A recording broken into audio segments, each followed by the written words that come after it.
Now, a big week this week for forex traders with 4 central bank meetings. Tuesday sees the Bank of Japan and the RBA, and then Wednesday is the turn of the Fed, and on Thursday, the Bank of England.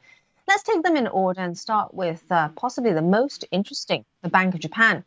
Bigger than expected pay hikes at Shunto, with the latest reading showing a 5.28% rise, the highest rate of increase in 33 years. Now, all this is raising the chances of action by the Bank of Japan to tighten monetary policy. Now, there's several ways to do this, including a loosening of yield curve control.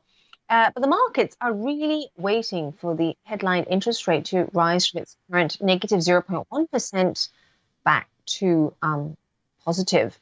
Bank of Japan chief Kazuo Ueda has been focused on wage rounds, and markets seem to think that the time is now right for Japan to move. The big question is, what will be done in this coming meeting? What will the Bank of Japan want to leave until April? Now, the question to that and the answer will certainly impact the yen. Just looking at the yen chart here, and if I show you the hourly chart, what's quite interesting as well is if you look at my arrow there, you'll see a gravestone doji, one of the technical analysis candlesticks that is very well known, and it is seen as a bearish signal.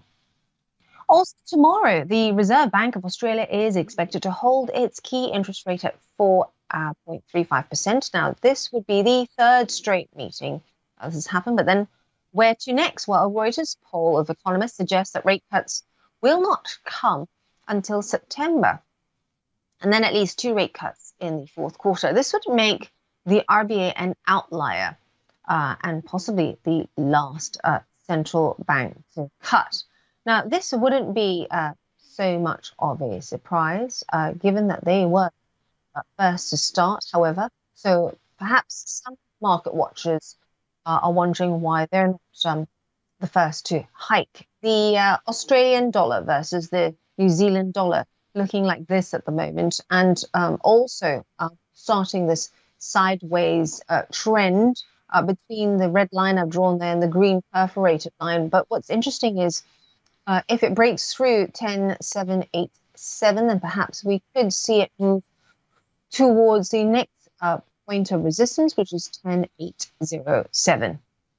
Now, Wednesday is the set piece. It brings the Fed US rates widely expected to remain on hold until at least June.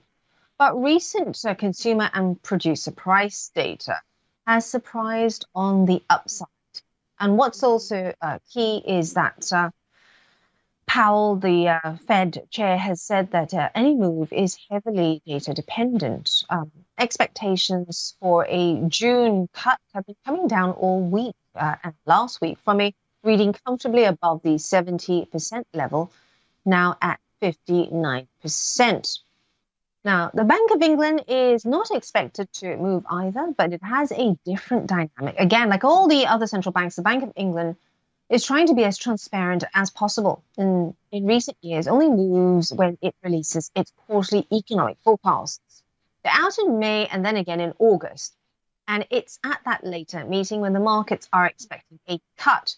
But wages are starting to become a concern for the Bank of England as pay is rising faster than consumer price inflation, which is something the Bank of England hawks are most concerned about. Now, with all central banks, inflation is the key. And with the recent rise in the price of oil, this may yet stall the rate-cutting process for all.